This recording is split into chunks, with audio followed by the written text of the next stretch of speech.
Despite political analysts suggesting an invasion, should it happen, will occur after Beijing's Winter Olympics on the 20th of February, Mr. Sullivan has warned the world it may happen as soon as Wednesday. An invasion could begin at any time, should Russian President Vladimir Putin decide to order it, he said. Here is a guide that will answer the key questions around the Russia-Ukraine conflict, as well as where Australia fits into this potential war. How did this conflict begin? Tensions between Ukraine and Russia began in 1991, when Ukraine split away from the Union of Soviet Socialist Republics, USSR, and formed its independence. In standing alone as a country for the first time, Ukraine's new political perspective was uncomfortable for Russia, Emeritus Professor in Ukrainian Studies at Monash University, Marko Pavlyushin, said. Ukraine has remained on its democratic trajectory for the whole of those 30 years and is in many ways, apart from the Baltic states, the only remaining genuinely democratic country on that enormous Eurasian landmass, he told SBS News. Russia's conservative governance, on the other hand, has exercised its policies in a starkly different way and can be described as possessing the antithesis of Western liberal values. Map of Eastern Europe. Source: SBS News. Professor Pavlyushin says Russia's vision to restore its former place as a reinvented Soviet Union is marred by its immediate neighbors' democratic policies. But why now? While tensions between Ukraine and Russia have resurfaced since late 2021 in what may seem like a newly emerging situation, this is not the case.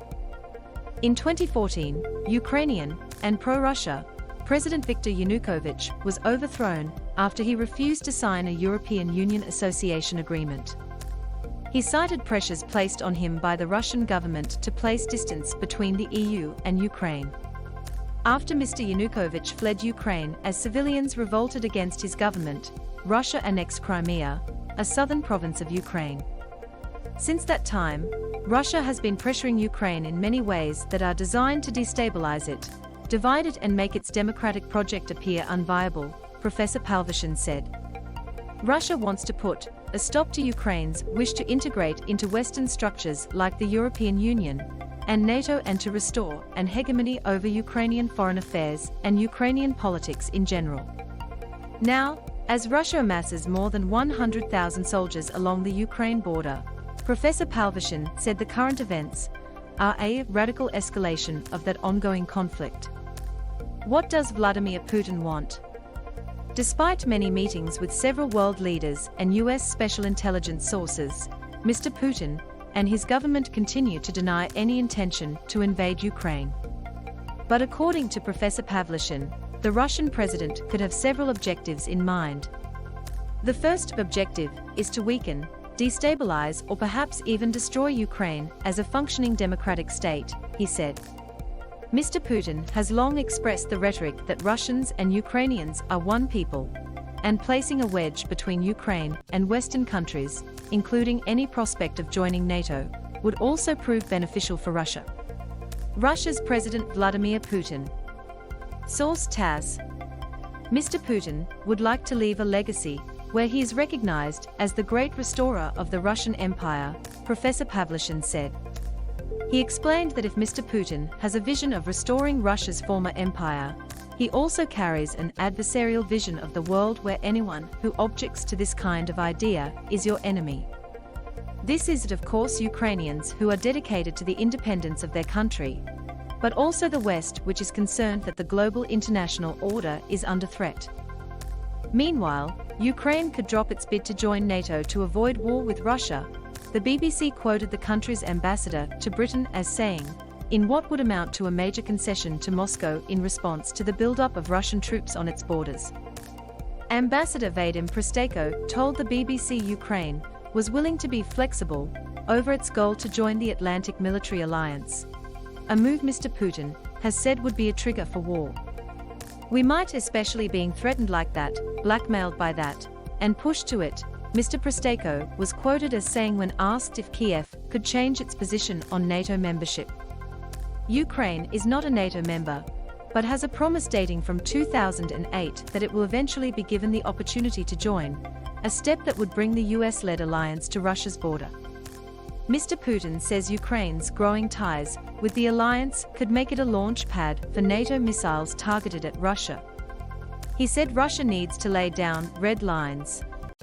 How will this impact Australia?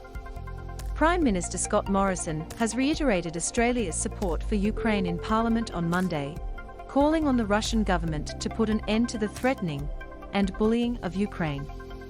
We denounce Russia's bullying, coercion, intimidation and threats of violence against Ukraine, and we will always take steps to do that, he said. We look on these issues and these events with great concern.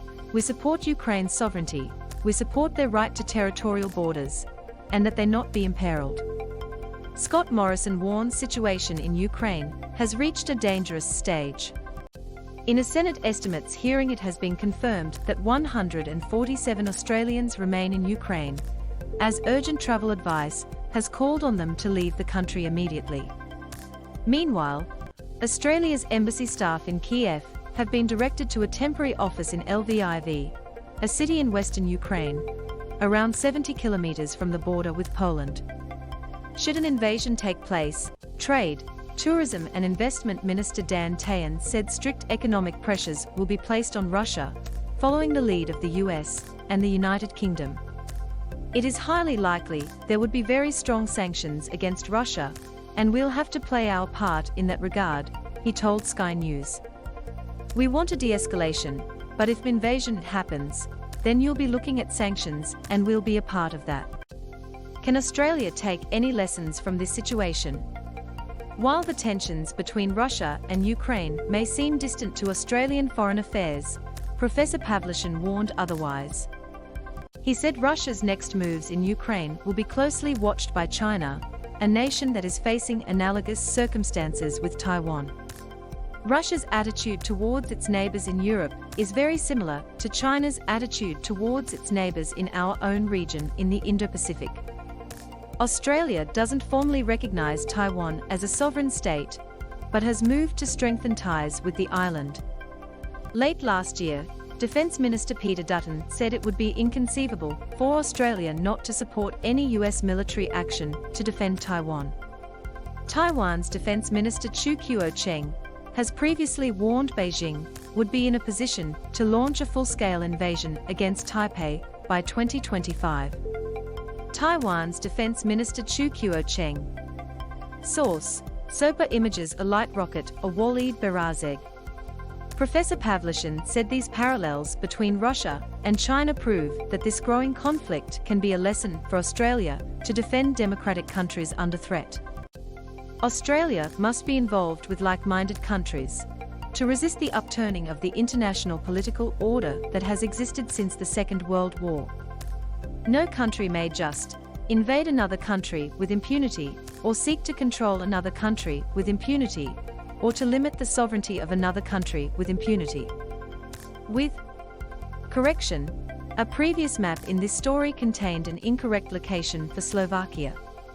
This has been corrected,